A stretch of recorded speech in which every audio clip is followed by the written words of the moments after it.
Creative Brain Candy by creators for creators.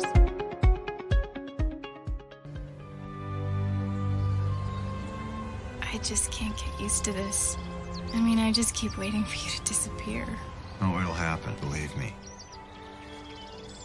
How's it feel?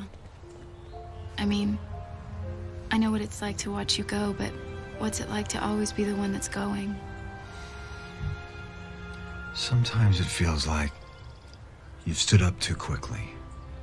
Your hands and feet are tingling, and then they're not there at all. Sometimes it feels like your attention has wandered just for an instant. Then you're standing naked someplace. Maybe you've been there before, maybe you haven't. You don't know how long it's gonna last, so you start walking until you find some clothes. Then you seem just like everybody else. Except you're stranded and all alone, just waiting to disappear.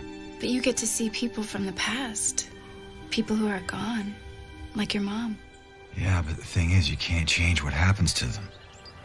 I've tried. It just happens anyway.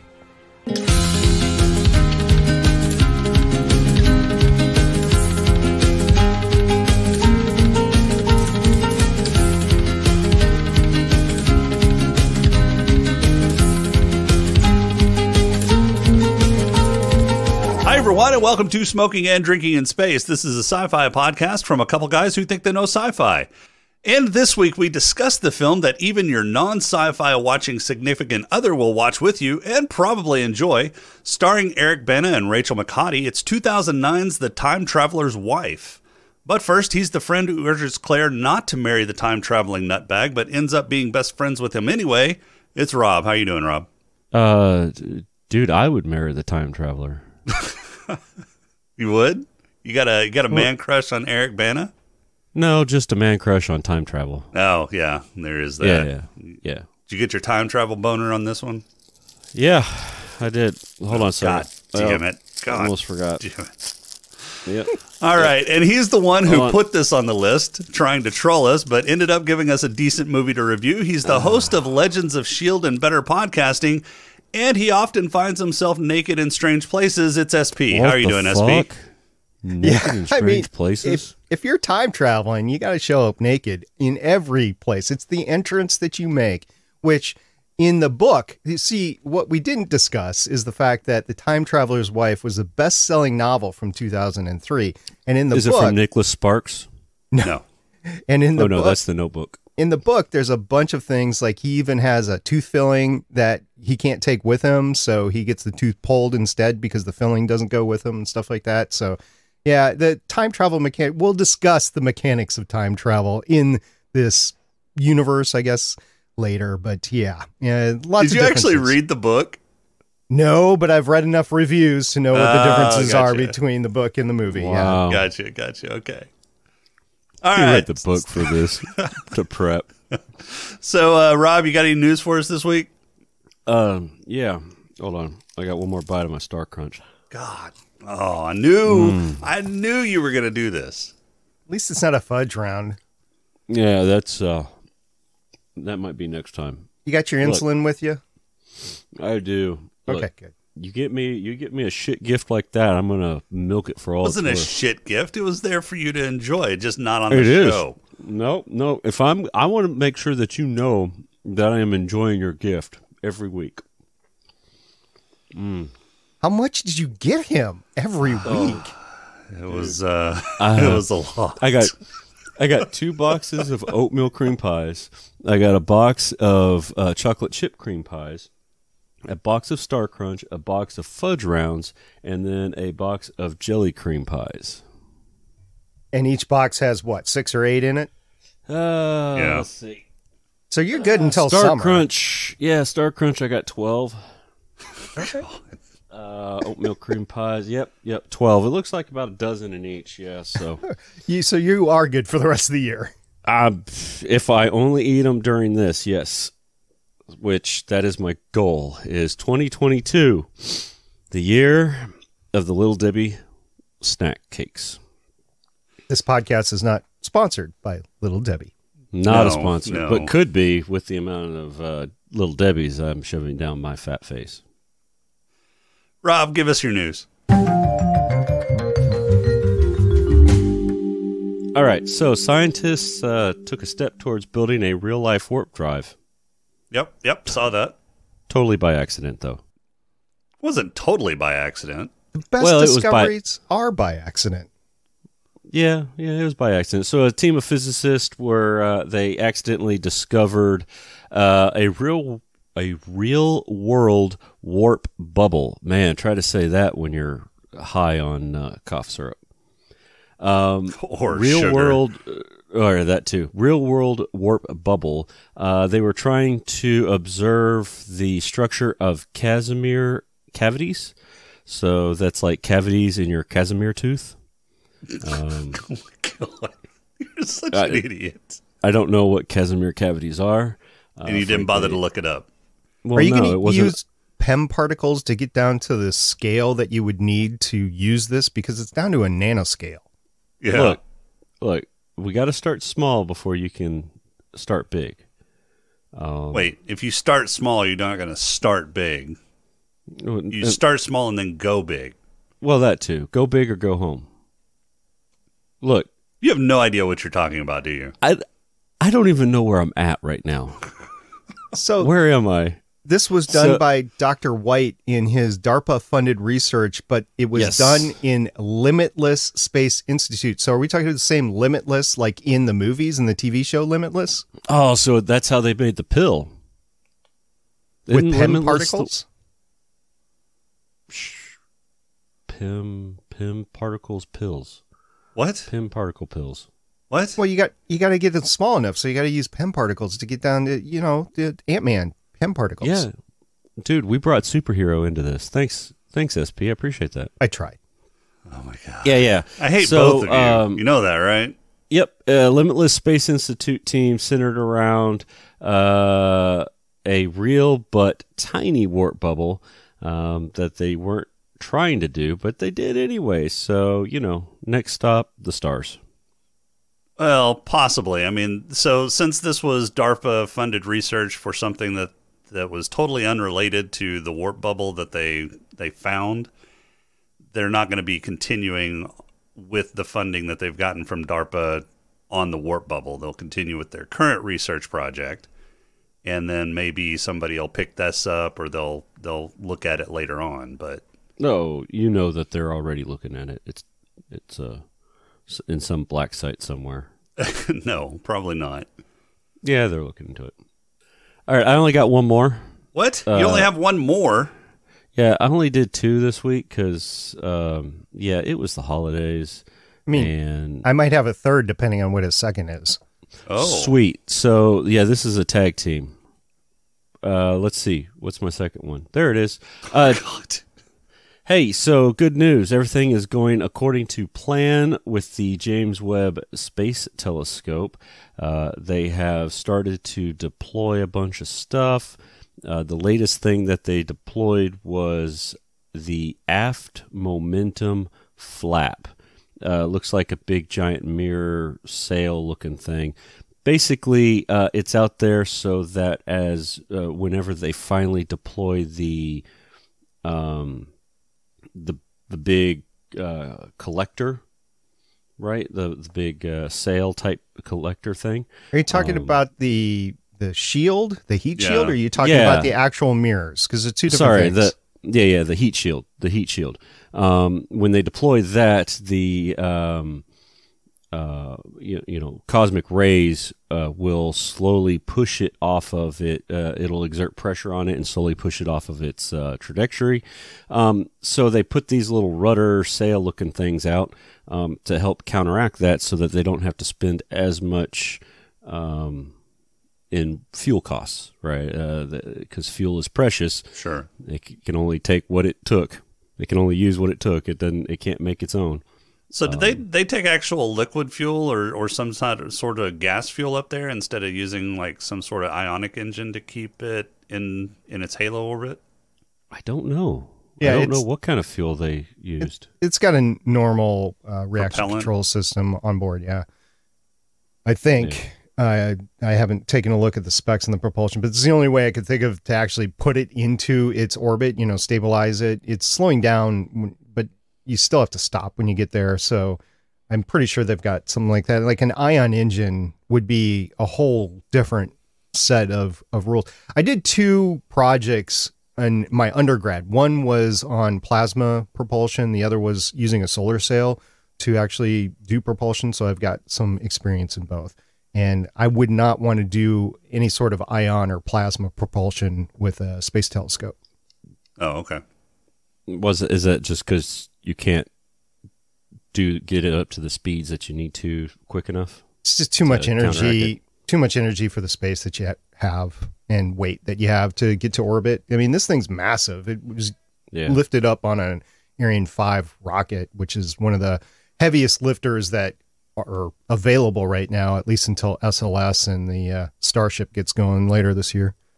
Well, I figured they would use some sort of propellant system to get it into the orbit, but just to make fine adjustments in the orbit. I mean, some sort of smaller engine like an ion engine would suffice, I would think, for that. Of course, then you're sending 2 different types of propulsion engines up with it.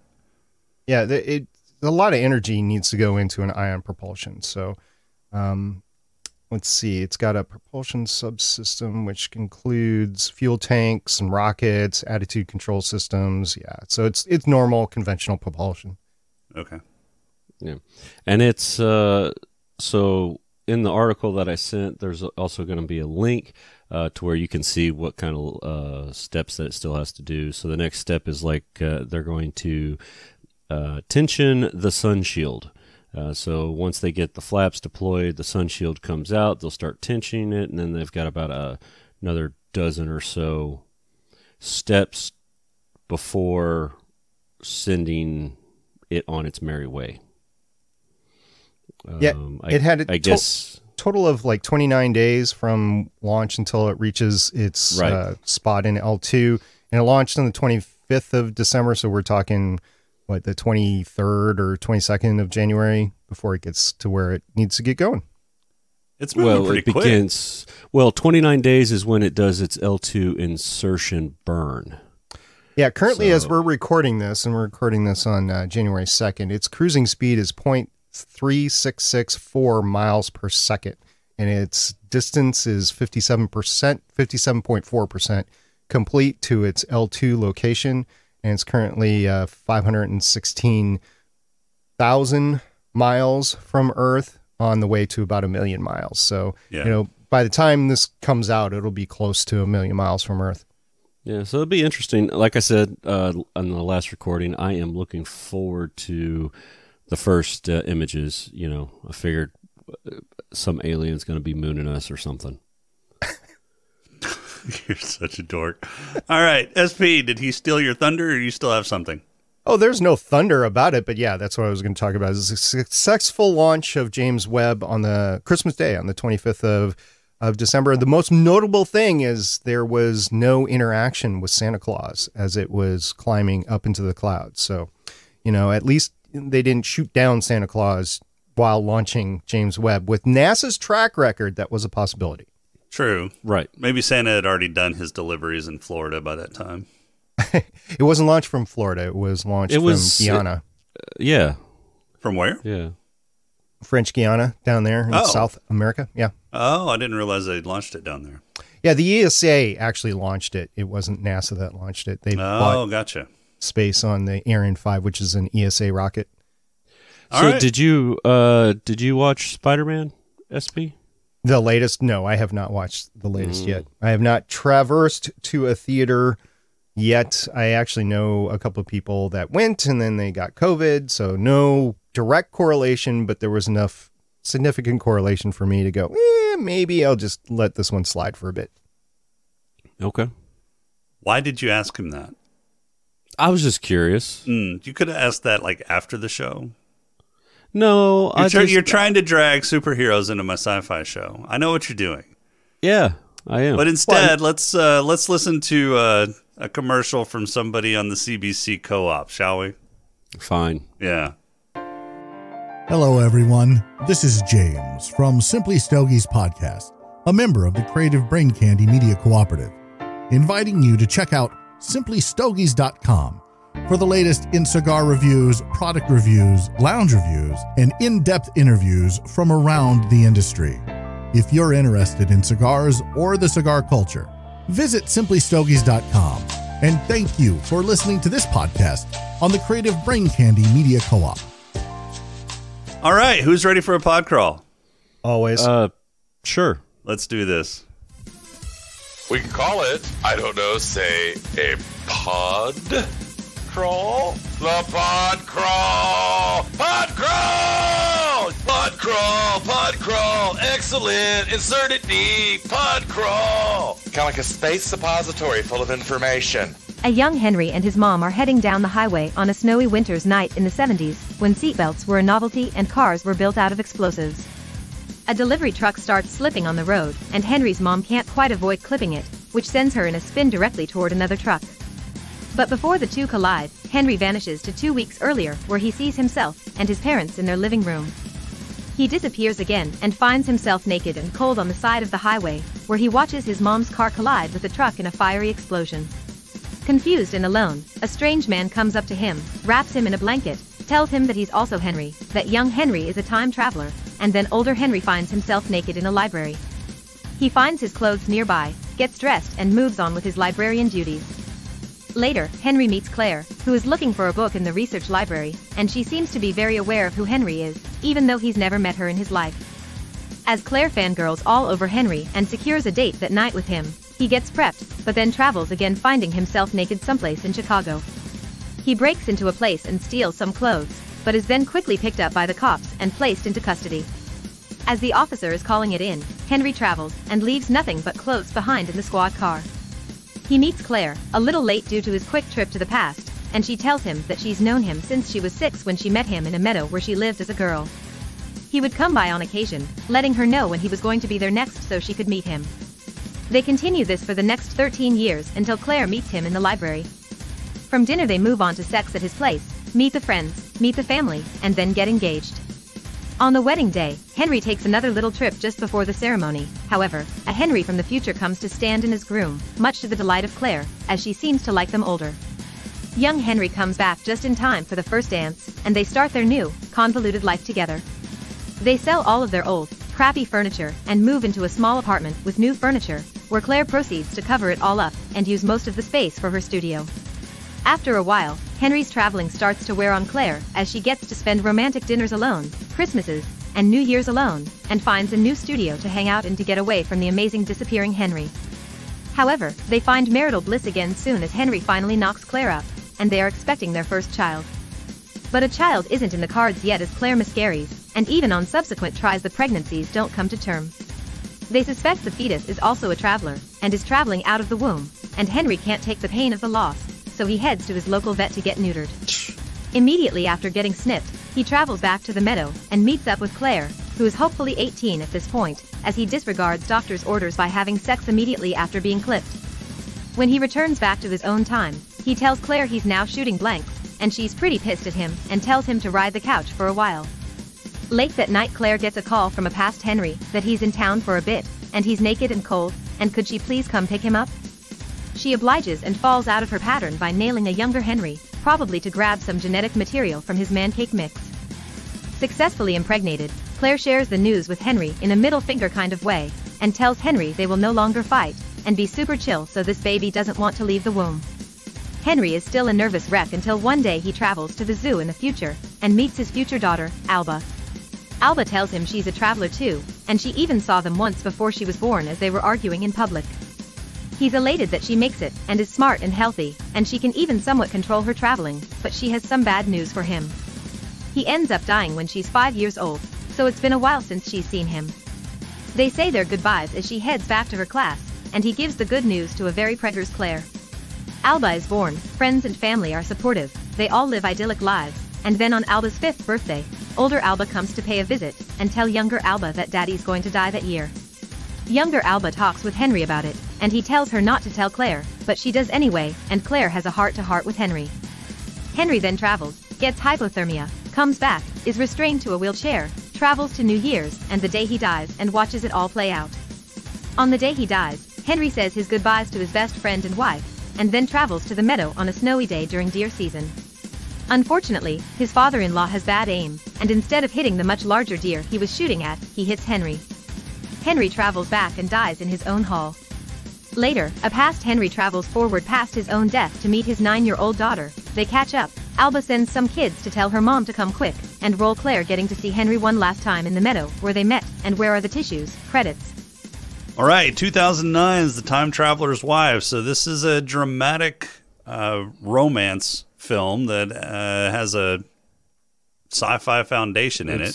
It's allergies. I'm not crying, you're crying.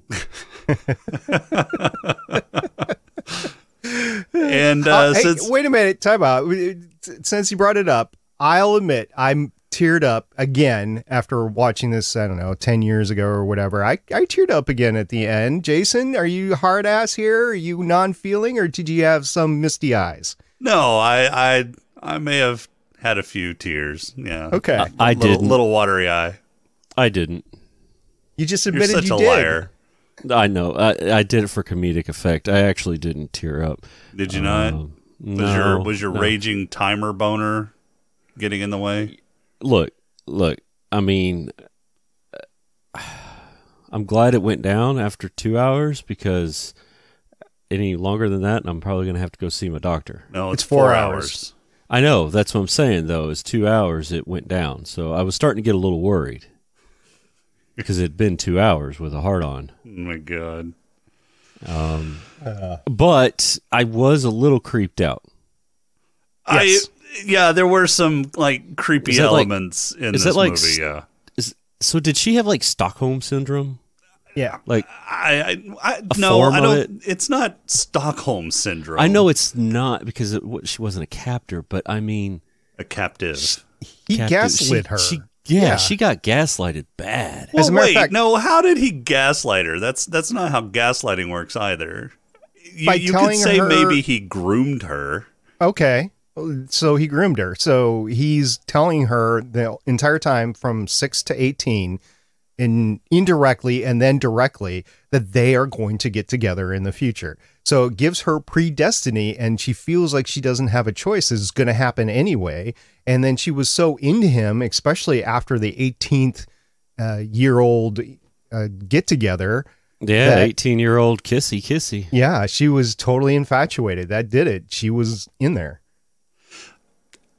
Well, I don't know. I don't know that he indirectly or directly told them that they were going to get together, because at one point, whenever she was doing the picnic and he came in and she asked if he was married, he said yes. And she said, do you love her? And he goes, yeah. And she got upset. Jealous. She got jealous. And he just kind of smiled and let her be jealous. So I think between that time and the last time he saw her in the meadow when she was 18, they did have that discussion, because she had a whole heck of a lot of foreknowledge before she actually met him when she was 20. But she we seemed didn't to be see- somewhat surprised that he proposed to her. No. Yeah.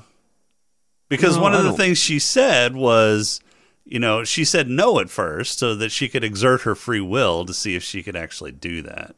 But she also said she felt like that was a bad thing. I forget the exact words. It was a bad thing that she actually did want to marry him at that Well, point. yeah, But she did, because she was infatuated. She had been, infatuated with him since she was a child, which again is also, Creepy. he's creepily showing up naked to a 6-year-old. Uh-huh. well, yes. Isn't that how is you true. meet all your Oh 6-year-olds? my God. Just you, Rob. Just you. Yeah. Showing up naked to a 6-year-old in the bushes. That's kind of not his fault. And he did tell her to, leave clothes for him. He just did that once. It is one of the criticisms of this movie is that, or the book too, is this sort of grooming, as you say. And at the time that this came out, it wasn't such a big thing as it is now after the whole Me Too movement and everything. But actually, after I watched this, I'm like, you know what? I have to watch The Passengers again, because there is a little bit of gaslighting that happens in The Passengers, and Yeah. it's almost the same. There's just no time travel with it. So unfortunately, we still have these sorts of storytelling that are in sci-fi right now with it. And I just hope that we get a little bit more agency with the lead female characters as we go forward. And I think we have seen a lot of that. So I'm happy with where the genre is going. But you do have examples like this that we have to point out. So this is based off of a book, right? Which the book came out in 2003. 2003, yeah. So, But the movie was actually optioned before the book released. It sold Yeah. about between paperbacks, and hard copies, I think close to 2 million copies. Yeah, so Brad Pitt's and not Angela, Jennifer Aniston's Plan B Productions optioned the book before it was actually released from the author. So they had a film in mind early on. Interesting. Yeah, I just, I mean, can you really blame movie or not movies, but the Hollywood industry for this gaslighting when it was part of the book itself? So I mean, it's not like it's just in time travel or sci-fi movies. It's kind of everywhere, and this is a romantic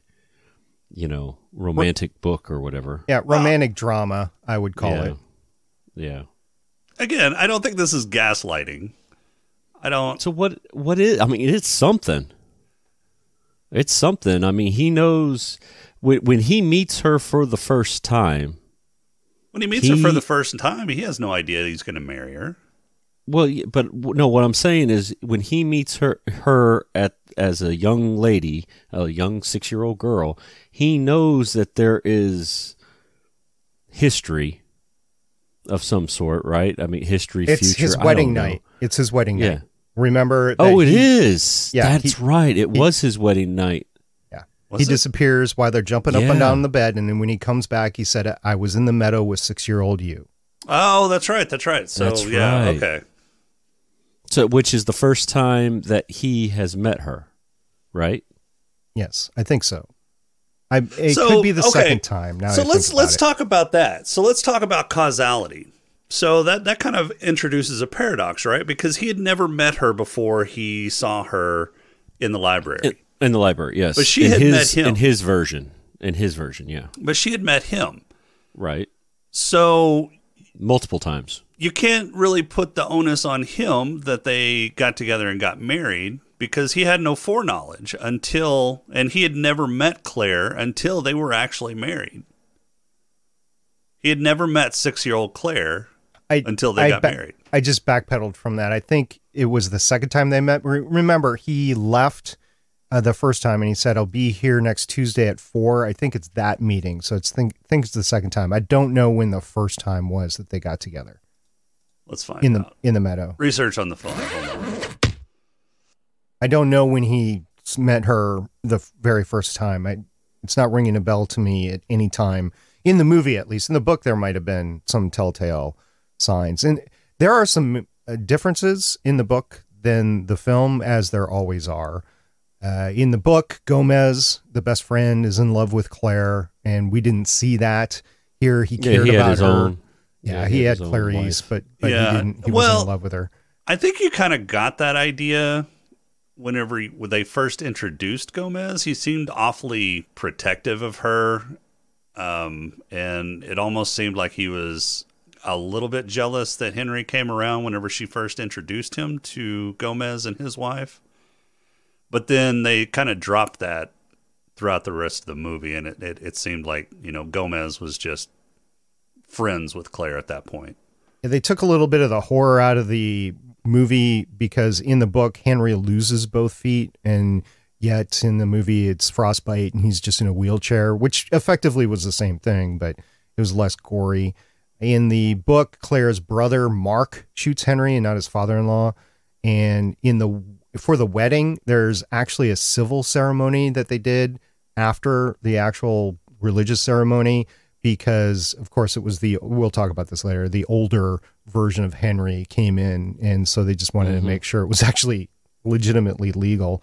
So they had a small civil ceremony with the two of them after the fact. So those are some of what I would call the key differences. There are others, but those were the ones that I recalled from everything that I read of the reviews. So I was looking for reviews of Time Traveler's Wife, and I didn't really find a lot of them online. Matter of fact, I was kind of shocked that some of the podcasts that I have listened to over the years, I swore one of them had reviewed this and none of them did. So I couldn't find any podcast material to go off of for this. So I was doing some research and I found those in the book reviews on online articles. I also found out, and I don't know if either of you know this or not, but HBO has optioned a series called The Time Traveler's Wife, and it's being done by showrunner Stephen Moffat, who, if you watch Doctor Who, you know who Stephen Moffat is. Yeah, I don't watch Doctor Who. Okay. So, well, Stephen Moffat was a showrunner for Doctor Who, so he's very adept at time traveler stories, but he wanted to emphasize that this Time Traveler's Wife HBO show had little to no resemblance with time travel for Doctor Who, but at least he's got the concept of time travel in his mind. And they've already shot a lot of stuff in 2021, so my guess is that it will air sometime later here in 2022. And I did not know that, but it's been big news for about 7 months. Okay, so when he jumped on his wedding night, he actually went to the scene where she gets jealous. That's the scene where she asked if he was married.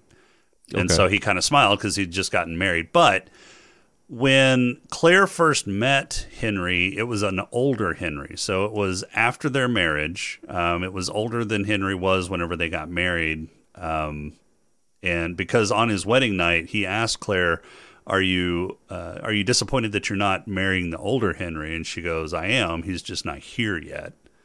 So that was when Henry had met Claire at 6, he was already married.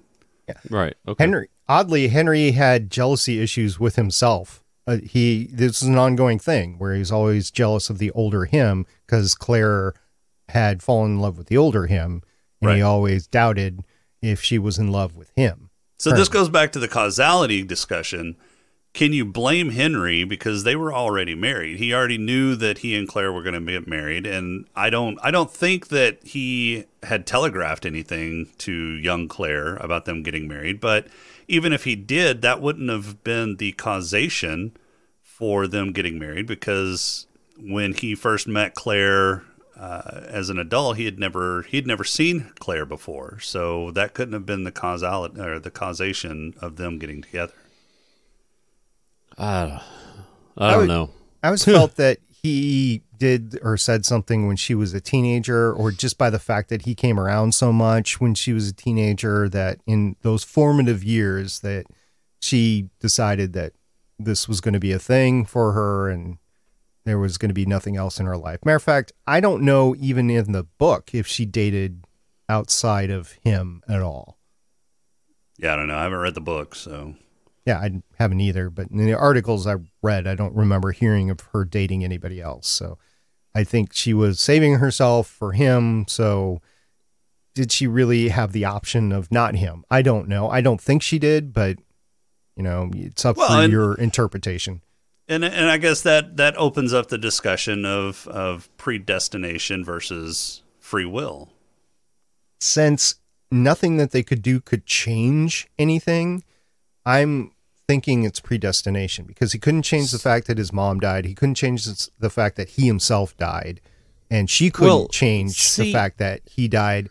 And actually, when he was shot, I think Alba was there saying daddy. When he got shot? Yep. In the woods? Yeah, if you listen, there's a daddy. Oh, I didn't hear that. Yeah. Yeah, I didn't hear that part. I'll have to go back and check. So that brought up, we talked about predestination or whatever. So he finds out, I understand not knowing when you're going to get shot, and then, and so it's going to happen.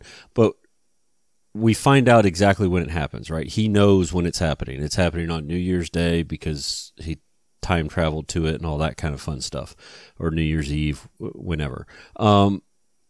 Why didn't he try to save himself by having a doctor at his little get-together? Do you think that would have saved him? I mean, he I don't died know. pretty quick. Yeah, but well, I get okay. Yeah, so it was the classic shot to the abdomen that you're totally fine until you notice that you get shot, and then all of a sudden you die. Well, I think he noticed You're right. he was shot immediately. Well, no, but that I'm saying, you know, that in all the TV shows or all movies and everything like that, you know, they get shot right there in the side, and they're hunky dory until they notice that they got shot, and then all of a sudden they start dying. You know, so you know the hero's able to save the day until he's like, I can't go any further because I got shot. Here, let me open my jacket and show you the blood. But regardless, I mean, I don't know. Obviously, I mean, we do know that. Okay, so he jumped into the woods, got shot. We know from there he jumped at least to the house in the past. Yeah, because we see that, and then he jumps back to the present. Right. How we don't know how long that took. I mean, we know that the jump to the past didn't take a long time. Yeah, we know that he wasn't there for like 5 seconds or so. We know that he wasn't in where he actually got shot for very long either, because they moved in on him fairly quickly. So did he jump more often and nobody saw him? Possibly. That's still, I mean, I would have had a doctor there. And, you know, I know I'm going to get shot. I know it's going to be a gunshot wound. That's as much as I know, in the abdomen. Have a doctor there. He's got his geneticist friend or whatever, right? Well, his geneticist friend is a research doctor. I don't know that he's a medical doctor. Well, no, he's not a medical doctor, but he could lend some credibility to, you know, keep the time travel part out of it. But, you know, if the doctor's a little, or the surgeon or whoever you get is a little apprehensive, be like, hey, you know, no, why don't you come? A surgeon, I mean, yeah, if a surgeon's there at his party and he sees that he's shot, I don't think he's going to question how he got shot or why he's naked at that moment. Right. He's probably going to treat the wound and then ask questions later. Right. But I mean, as far as getting him there, you know, in the first place, hey, I need you to come to this party, you know, whether he didn't have any, you know, doctor friends or something like that. You know what I mean? It's just, I would have had somebody. And I could he have prevented it? Possibly. Would he have died some other way? Maybe. I mean, he did mention that no matter how much he tried, he couldn't change what happened to his mom. Right. He said he just never got there quick enough or in time. Right. So, like, he can't control it at all.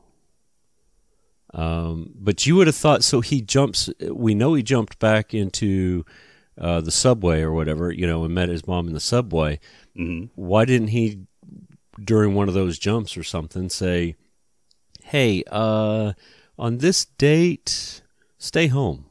I've got a theory about that. I do.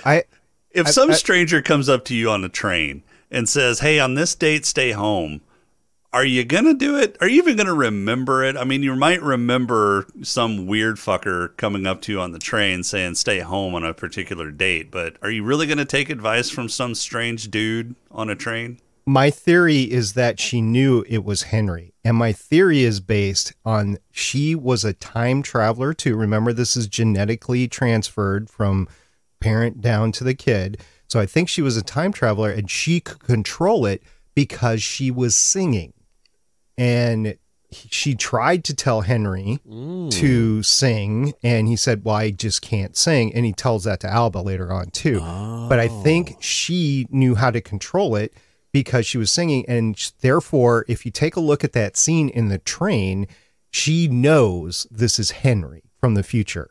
In the conversation, it's not a weird conversation, because usually the things that they were talking about, like I love you and all of the things that he was saying to her, would have creeped me out as a stranger, especially if I was a woman. But she just ran with it and was like, "Yep." And she was trying to calm him down. Well, she was trying to calm him down just like a good mother would and everything. So I think she knew, and I think she knew because she herself was a time traveler. I don't know that I subscribe to that theory, because she did seem kind of creeped out whenever. Shut up. She did seem creeped out whenever he said "I love you," and then he prefaced it with "I love your singing," or your art. You know, your when singing. they were talking about Henry, the name of Henry, and that his name was Henry, and that her son's name was. She knew at that point that I think she may have well, I don't know.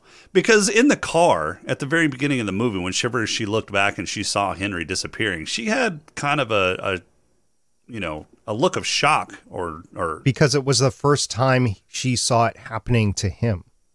Maybe. I think it's because she saw him disappearing and that freaked her the fuck out. I think she had hoped that he wouldn't be a time traveler, and that was the confirmation moment. Did they have genetics back then? I mean, as far as like being able to identify individual genes, So in the movie they called it until the 90s. They called it chrono impairment, and in the book I believe it's called chrono displacement disorder. Which, I mean, if you believe the X-Men, if you believe mutants, this is no different from a mutant. So, I can believe it from the science fiction standpoint, from that perspective, from the superhero's perspective. Okay. So when you're pregnant, the baby is part of you, right? Yes and no. It's attached by the placenta. So it is a different organism, and you have the placenta that blocks things back and forth. But you do share blood. Share blood. You've got the umbilical cord, which is for nutrients, right? And blood, yeah. Yeah. So in that particular case, wouldn't the mom phase out too? No, I don't think so. And I've kind of got a problem with this whole part. Yeah. So it seems that stressors are what's triggering the and it's kind of inconsistent on that too. Yeah. But because they say alcohol is his trigger, right? It's one of them. One of them. So some sort of stressor, and whether it be a physical stressor or mental stressor is somehow what triggers his time travel.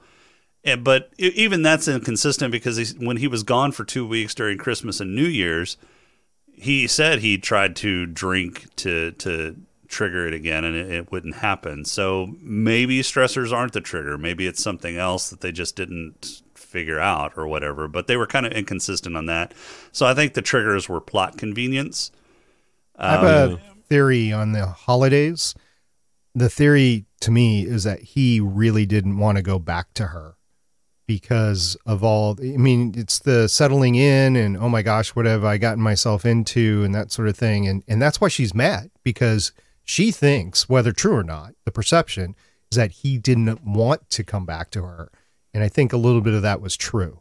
So that's some of what they were fighting on in that. So the whole, I tried to drink to get back to you, but I really didn't want to get back to you sort of thing. So I can see that. I can see the trigger being some sort of escape mechanism. He's trying to escape out of a situation, whether it be, an excitement or stress. Yeah, I could see that. But it was inconsistent. It was a plot convenience. And I forgot where I was going with that whole train of thought. But so the problem is if you have a child that is a traveler as well, what happens when the baby travels? Right.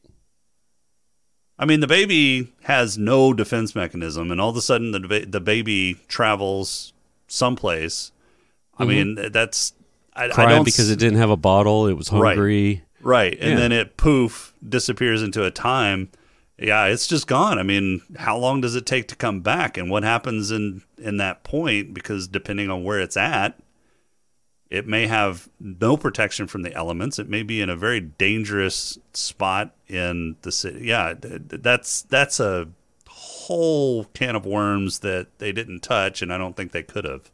So I think there's one or two things that was happening there that we just didn't see, either because it was edited out or they didn't have it as part of the story. And I don't know whether this was part of the book or not, but there's two things that I can think of. One is that the drug therapy that the doctor was talking about, I want to say it's Kirkpatrick, and I know that's not his name. It starts with a K, but I think the drug routine or therapy in order to keep the fetus there was being successful, both with the pregnancy and then when the kid is small. Another thing is that, which kind of doesn't fit in this particular case because the baby is time traveling, but the power didn't manifest itself in Henry until he was 6.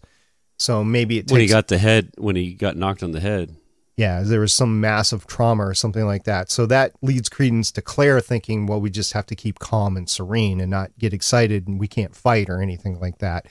So maybe, I think that's what the movie said, is the calmness kept Alba where she was. And then the third theory that I have is that Alba is just special and just knew she wanted to be part of her mom and dad's life and then just didn't want to go anywhere until her dad left, and then she wanted to go see him, and that's what caused her to start time traveling after his death. So a combination of those three, or maybe one of those three, I don't know.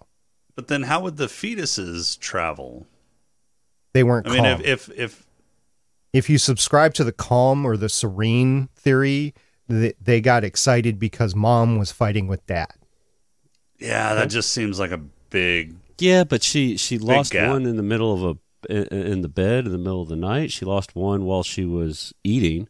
Because she was stressed and she was alone. Okay, stressed and alone. Okay. I was under the impression that Dad knew, right? Knew that he was traveling. Yes. Well, as a matter of fact, in the book, there's some compromising positions he finds his son in. So yes, he did know. Okay. So if Dad knows, wouldn't you, when you teleport back or travel backwards, why not make a phone call? Hey, it's me, Pumpernickel, code word of some sort, pineapple, come get me. Well, I mean, so what do you mean? Well, okay, so he's stranded. So in the book, I've been doing a little bit of reading here. In the book, and even in the movie, he gets frostbite or hypothermia and frostbite because he can't find a safe place to hole up during the cold night. Why not make a phone call? Maybe he couldn't get to a phone. I mean, he comes in naked, so he has no change. He has no cell phone. Not that he even was in a time that had cell phones. Yeah. I mean, depending on where he finds himself at, he may have been out in the middle of a fucking field. Yeah, and that's the thing that just didn't. So he can travel time and distance, apparently. Right. He would have to be able to travel distance just because, I mean, the time displacement of if you're in one place and then you travel 20 years time period and you're in the same exact universal coordinates, the Earth is not going to be there. So, yes, you have to have some sort of distance capability to time travel. So, and then when he comes back, obviously, life has moved on. So the time that he is gone in the past correlates to the future. So it's not like he comes back right at the moment that he left. Right?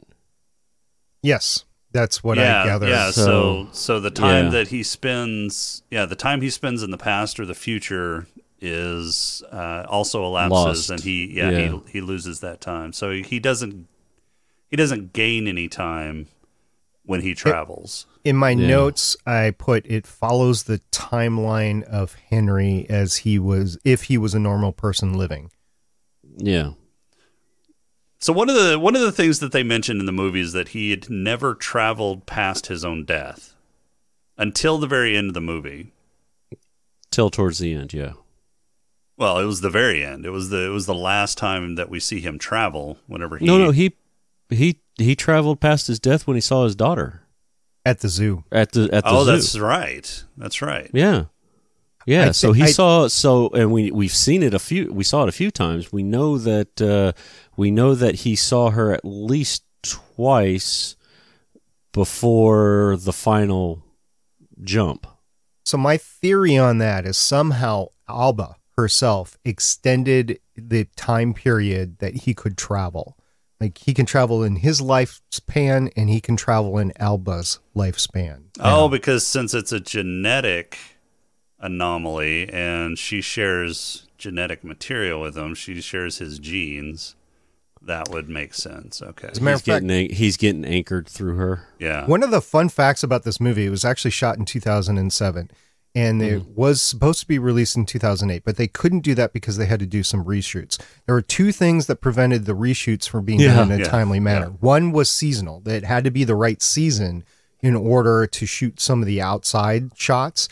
The other one is probably more of interest to you guys, and I think you know this, is that he was actually, Eric was filming the Star Trek film, which he completely had to shave his head and everything. Right. So it took a year for his hair to grow back in order for him to be able to come back and do the reshoots. Which I don't know why they delayed that for his hair. I mean, they used some awful wigs in the movie anyway. I think part of it was the seasonal thing, but they also delayed it because of his hair, or maybe that's how they sold it or whatever. And the movie came out in 2009 after the reshoots. So one of the reshoots, though, which gets back to your point, was the fact that the original ending showed Henry, I was going to say Eric, shows Henry going to Claire when she's 80 years old and presumably on her deathbed or something. Right, and that's how it was in the book, right? That was the last time that he met her. I actually don't know since I didn't read the book, but I know that Wikipedia Hold of All Knowledge says that he showed up. Yeah. So he goes to her when she's 80 and they tried to show it, but it confused audiences and they couldn't connect with it because she was so much older. And kind of ironically, just a few years later, you have the whole thing going on with Captain America, you know, with his love on her deathbed, you know, that they showed in movies just like 5 years after that or something like that. So everybody got that with Captain Carter, but they didn't get the fact that Claire was 80 years old. And it kind of fits with the whole Bicentennial Man, too, as they got older, although there was, you know, a granddaughter involved there. Anyway, my point is that the original ending was not them in the field. The original ending was in a hospital someplace, and they obviously did a reshoot there. I love this trope. It's called the distant finale, where it time jumps, and it's not a time travel thing, but it time jumps like 5, 10, 20 years or something like that. So you get a sense of where the characters are in the future. So you just don't have to wonder what happens with these characters in the future. And I love that. And right. You make your own headcanon. Right. And Harry Potter does it as well, both in the books and in the movies. I know you haven't seen it, but the original 9 books or whatever ends with a kind of distant finale. So I really enjoy that. And I really like those sort of epilogues that give you what's going to happen 5, 10, 20 years from now. And we get that here with the meadow scene, because it's probably more in the future or less in the future than they wanted it to be, because Alba's still young, but it was still far enough in the future that they're okay. Claire and Alba are going on with life, and this hasn't adversely affected it. Alba's not in some sort of nut house because her dad left when she was young, or Claire didn't commit suicide because she lost her love of her life or something like that. Well, she was only 9 in the final scene, right? And we know she's okay because she's 10 when they go to the zoo. Yeah, at the zoo. Yeah, but in the storytelling, you get it at the end, so you're reminded of the fact that they're okay. Yeah. Yeah. And she gets and Claire gets to say goodbye, maybe for the last time, you know, and not have that, you returned and you're dying type of. If you don't have this scene, this movie is really, really dark. There's not a lot of humor in the movie to begin with. And No. that's why I won't say it's like a romantic comedy or anything. No. That's why it's a romantic drama. So that last scene was really needed to pull this movie home. Yeah, otherwise it's a Debbie Downer. Well, it's that final final tug on the emotional strings that they wanted to pull in there too. I mean, and it worked for me. Yeah, it kind of worked for me too. So, all right, what did you think of the movie, SP? You'd seen it before, right? This is your second viewing? Yeah, in my original podcast community, there was a guy in there. His name was Soleil. He really liked the book, and he was telling everybody on the forums that we had at the time. So I was like, okay, I didn't see it in the theater. I did see it at home when it first came out, I believe on VHS. And I enjoyed it quite a bit when I first saw it. And I thought it was just an interesting take. It brought romance into a quasi sci-fi movie. And I've debated with myself for years, as apparently everybody else have, on whether this is actually a sci-fi film or not. Ultimately, I have to say it is because of the time travel, the mechanics of it. And even though it's not explained at all, it's just some genomic sort of anomaly. Genetic anomaly, yeah. Genetic anomaly. And it just happens. And like I said before, if you believe in mutant powers in the movies, you believe in Spider-Man, you know, this could happen sort of thing. So, okay, it did pull on my heartstrings quite a bit. It does have adult themes to it, which makes it even more deep, in my opinion, because you have not the perfect marriage going on here. Even if you get beyond the grooming or gaslighting, what we were talking about before, they had legitimate problems. They were probably not going to make it at a few times, but they got through it. You had alcoholism. You have drug abuse, and it was really muted in the movie, but you had this whole underlying homophobic thing going on, what I've read in the books and in the movie. And I'm glad that they didn't really hammer that home, because I think as a society, I hope as a society, we have moved beyond that, but you know, maybe I'm wrong. But the deep cuts that it has made, I think makes it even a better movie, because not everything is glossed over. And it's a decent date movie as I pitched it to you guys originally. It's really what it is to me is, hey, if you got somebody that doesn't like science fiction, doesn't like that sort of thing, and really likes the romance instead, that you can sit down with them and enjoy. You both can enjoy this at the end and have the same sort of emotional tugs from it, which I generally don't like in a movie, but because of the time travel, I got around it and I liked it. So yeah, I do still like this movie all these years later. And even though all the troubles that we were talking about before, I think it is a decent movie and I enjoy it. The thing that we haven't talked about is the wedding. So I hope we get to talk about that too, because that's all fun. Okay. Rob, so did you like the movie? Yeah, I thought overall it was a good movie. You know, I didn't cry in it, but you know, it did have some sad points and things like that. But yeah, it was good. It wasn't your hardcore sci-fi movie. I will classify it as sci-fi, but it's more of a romantic drama type of deal. It's Notebook meets I don't know, Terminator. Time traveling. Terminator, yeah, something, right? I mean, who travels naked through time? Terminator does, yeah. So you know, it reminded me of the Notebook so much because it had Rachel McAdams in it. Yeah. So there was a notebook in it. Yeah, and there was a notebook in it. Yeah, so it was like, oh, hey, this is like sci-fi Notebook. I didn't feel like I wasted my time like I thought I was going to when this popped up. I was like, oh man, I'm not going to like this. I'm glad I watched it. I probably wouldn't watch it again, but it wasn't a complete waste of time. It was interesting. It had enough to keep. It had enough jumping around that you had to pay attention to try to figure out where he is and when he is and all that kind of stuff and who it is, which one it is.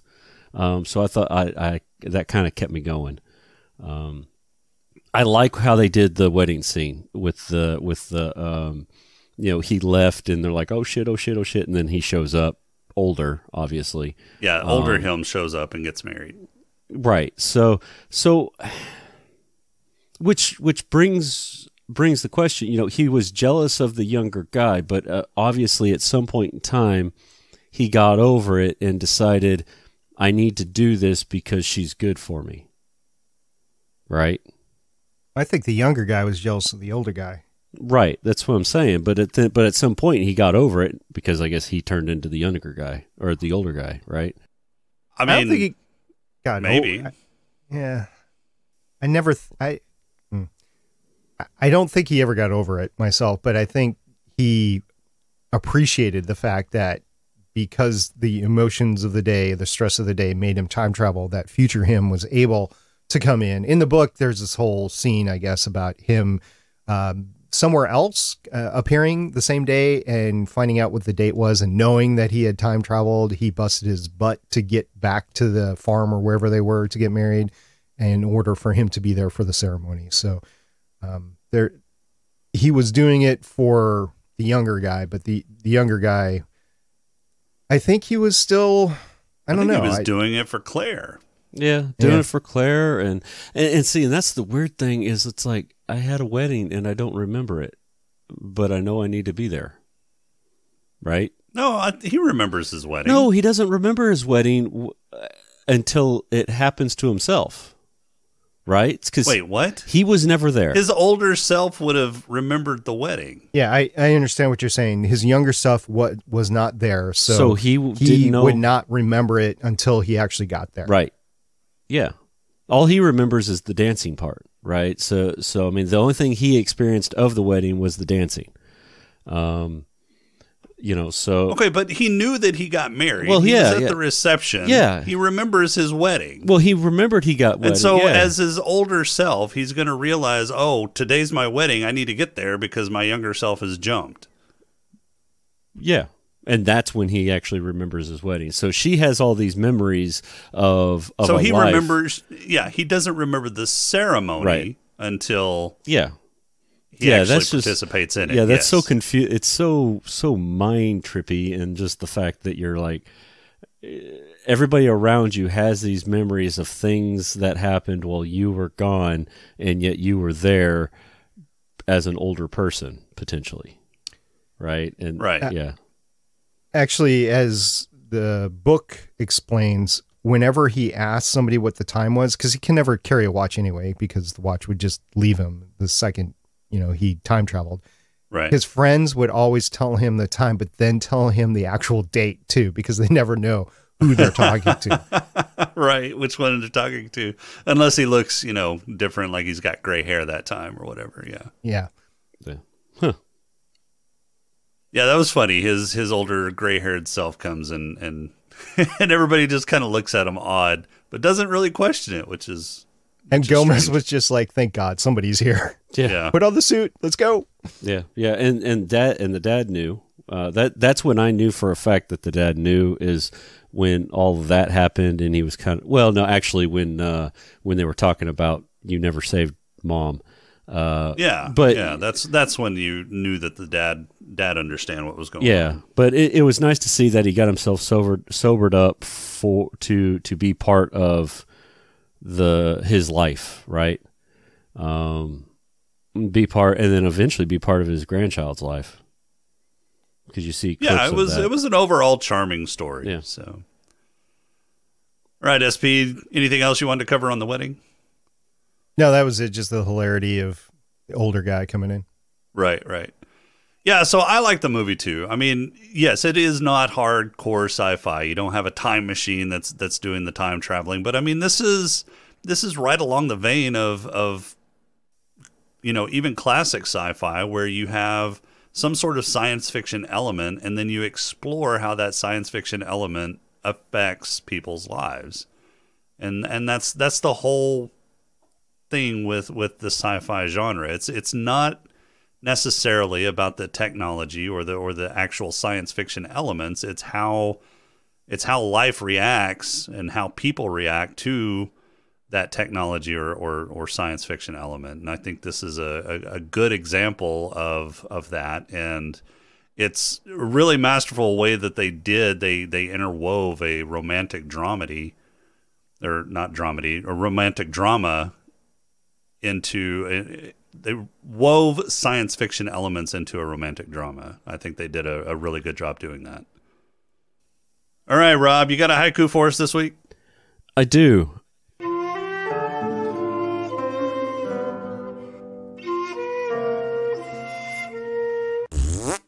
This one is titled Throwback Haiku.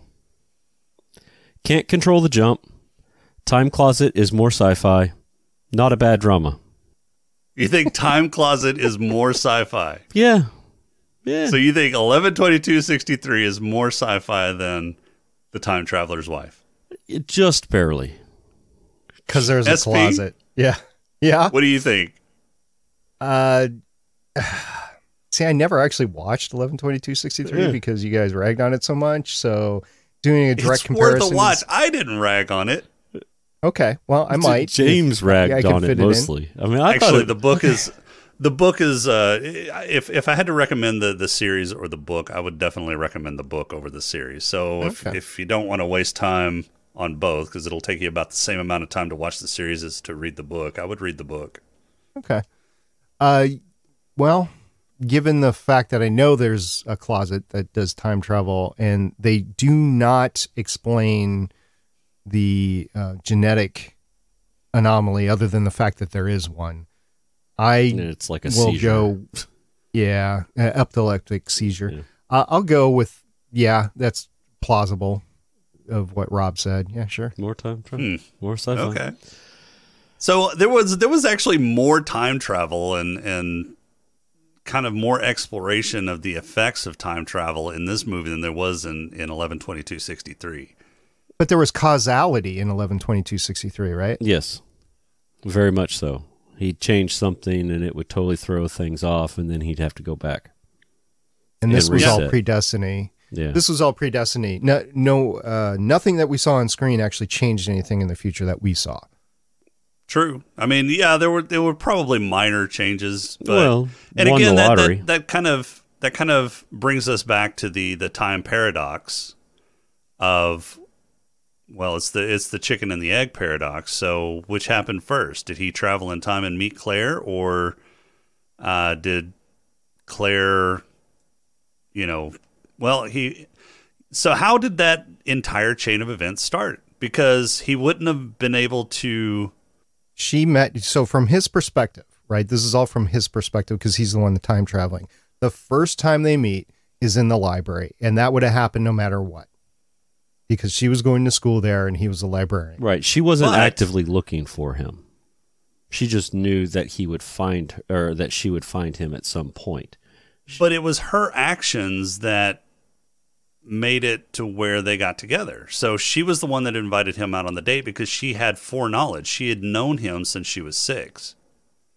Yeah, and okay, that's fair, because in the book, I don't think he would have asked her out anyway. In the book, he had an ex-girlfriend, and they just had a huge fight, and thus the lipstick in the mirror, in the cabinet, medicine cabinet, and stuff like that. So I don't think he was in the headspace to actually ask her out anyway. I think what drew him in was the fact that she had foreknowledge. Right. So where does that whole time loop start? I would say when they meet, but for the first time in the library. Well, technically, it started when he was 6. No. We're talking the Claire Henry time loop. Yeah, I know. I don't know.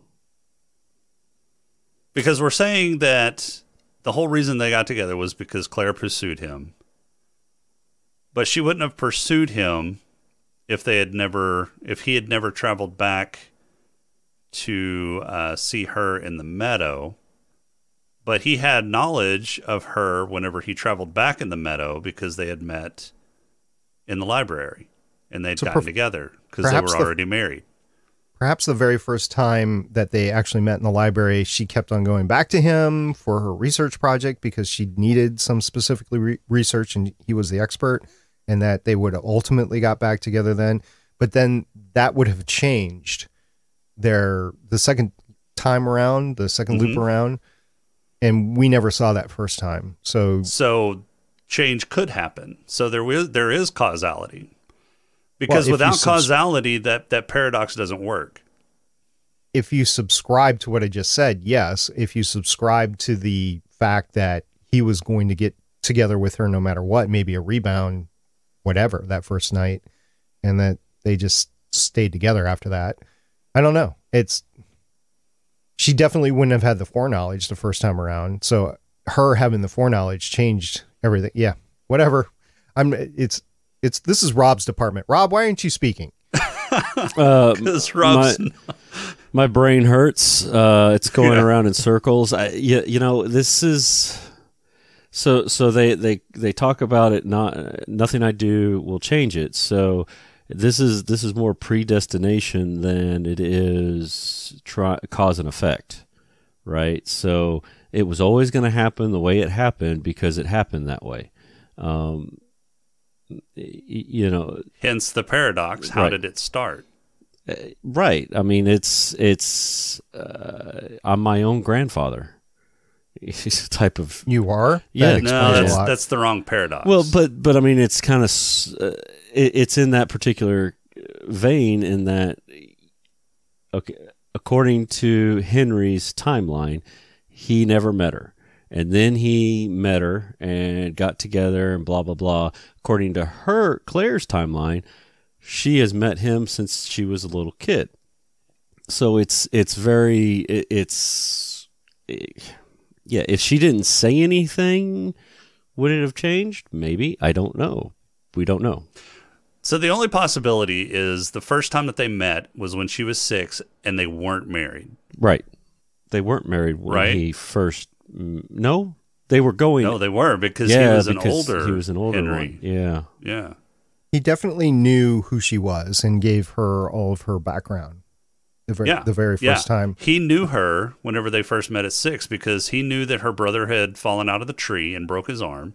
He knew her birthday and knew her. Yeah. So they knew each other the first time. Yeah. So this paradox doesn't work, or it's a paradox. Yeah. It's a chicken and the egg paradox. Which started first? Which happened? What caused the first chain of events? I don't know. If you figured out, let me know. And that's the trouble with doing time travel stories is you've got to watch out for that. And so the predestination type time travel stories like this, where you can't change anything, where causality is thrown out the window, doesn't work with time travel movies. This obviously wasn't written by anybody with a huge science fiction background. This was written by somebody that wanted to put together a romance and then threw some sci-fi in there. Yeah. So I'm not going to throw too many darts at it, but sure. Yeah, there definitely is something that broke there. Yeah, this is a romance story with sci-fi elements, not a sci-fi story with romance elements. Yeah,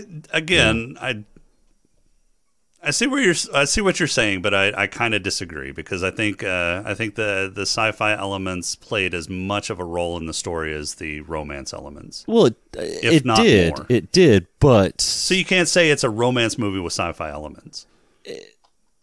I think it was. They were trying to do. If you strip out the sci-fi elements, it's not a story. Well, no.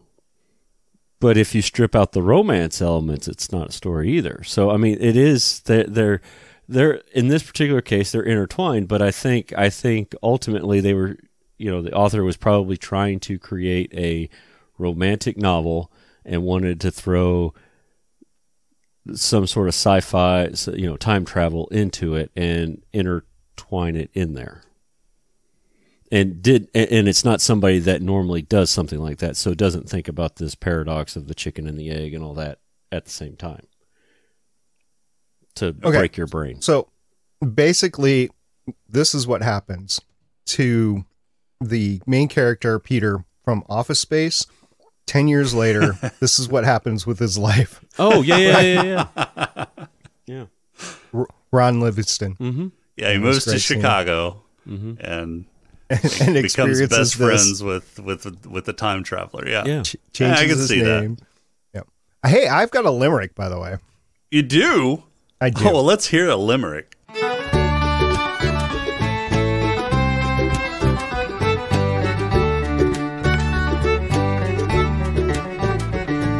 Okay, I even titled this one. I titled it Wife's Disappointment.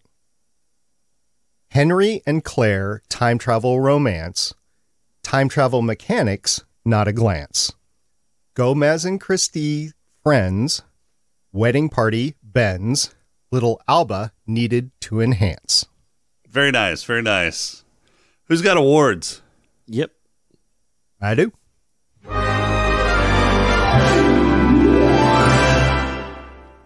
All right, SP, who's got your Black Lung Ward in this?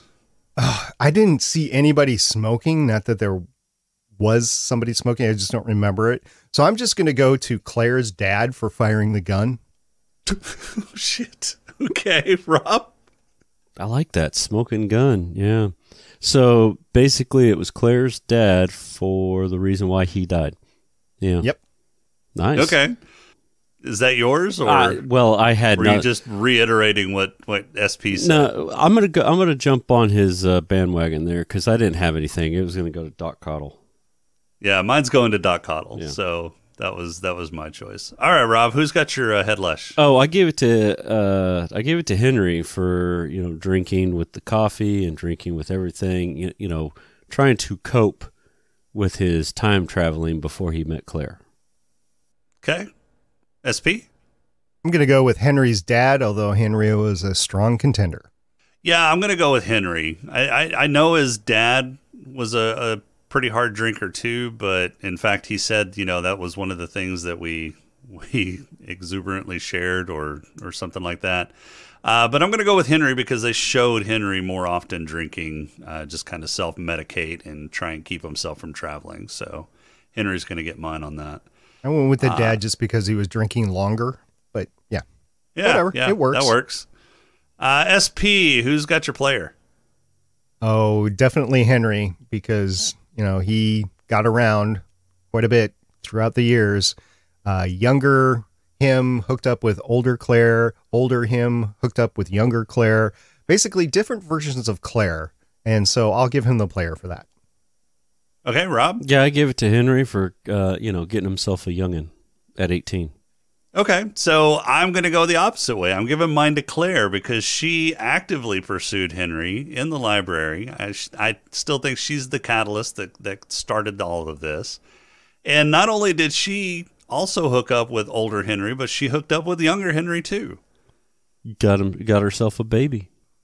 Yeah. She hooked up with younger Henry and got herself with a child. Yeah. We did not talk about that too much, but I think that's all fair is fair in Love and War there because he made the one-sided decision to get the vasectomy and she didn't want it. And so I think she did the right thing there. I think, if your partner is going to take away something without talking to you, then you go get it from your partner at an earlier age. Yeah. And that was a brilliant plan. In fact, whenever young Henry called her, I was like, that's how they're getting around this. Yeah. That was a pretty clever little twist. Yeah.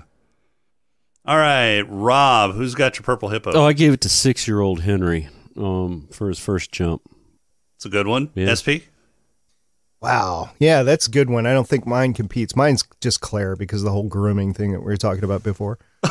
Shit. Okay. Nice. I still don't think she was groomed, but okay. So mine's going to go to older Henry for seeing himself dying in the hallway and then watching himself die, on New Year's Day and then jumping and getting shot in the woods and then actually dying. So watching yourself die twice and then living through it, that's a head trip. I can't disagree. Yeah. All right, so it's time to pick what we're going to be watching on the next show.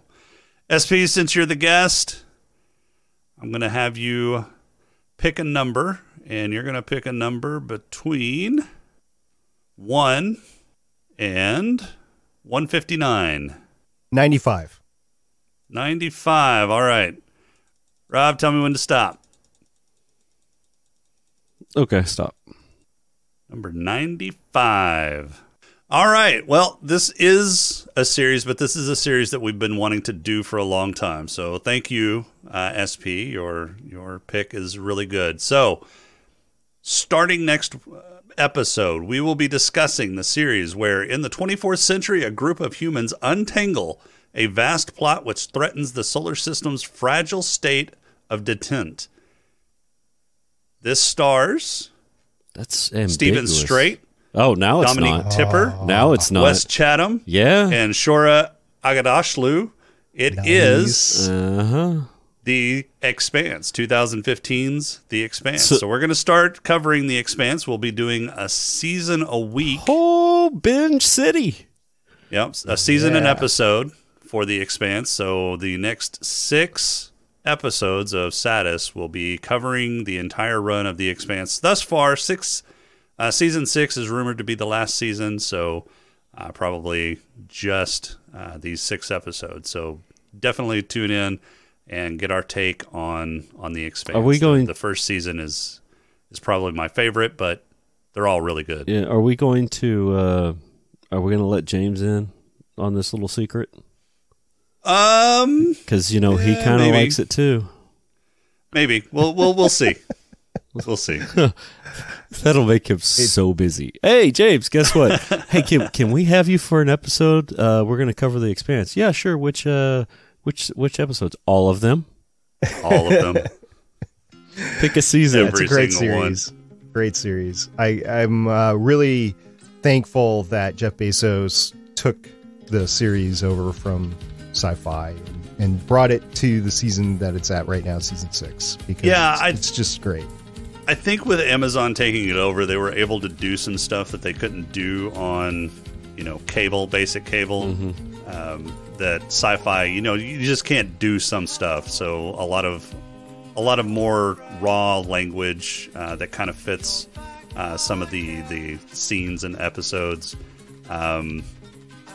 Some more of the kind of more epic battles with some. You get to see a little bit more of what it's like to get shot in space rather than having to tone it down for sci-fi audiences. So I like what Amazon's done, and they had a bigger budget too, so I think that improved things. Well, you guys got 6 episodes to talk about it, so I'll be tuning in. That's for sure. Sounds good. All right, we got one All listener. Right. Finally. It's about time. All right, One SP. more Well, than usual. Thank you very much for coming on and talking about the Time Traveler's Wife with us, even though you put it on our list, trying to troll us. So why don't you tell the people where we can find you?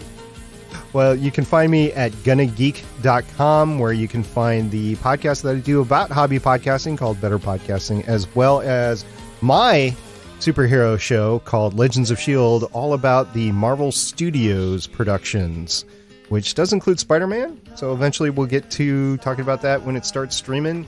I haven't had to mandate the co-hosts go into the movie theaters, so we've been waiting for the movies until they stream. But aside from that, all the wonderful things on Disney Plus have been just amazing. I don't know if you guys have seen Hawkeye yet or not, but we talk all about that. And it was a really fun watch for us right before Christmas. Yeah, you have some really good episodes on the Hawkeye series. So, thanks. All right, well, that's all we've got for this week. Our intro and outro music is Welcome Home by Cambo. Podcrawl music is Snack Mix by Machette. If you like the show, please rate and review us on iTunes. You can leave us feedback on our Discord channel at smokinganddrinkinginspace.com/Discord. On Twitter at status_podcast, or you can email us at smokinganddrinkinginspace@outlook.com. If you'd like to throw a few nickels our way, you can become a Patreon supporter by going to smokinganddrinkinginspace.com/Patreon. And make sure to visit Creative Brain Candy for more creative shows and other creative works at creativebraincandy.com. For this week, I'm Jason. You two are assholes. We did not talk about McHotty's booty. Oh, yeah. That was probably my favorite scene. Yeah. And we'll talk to you next week. Bye.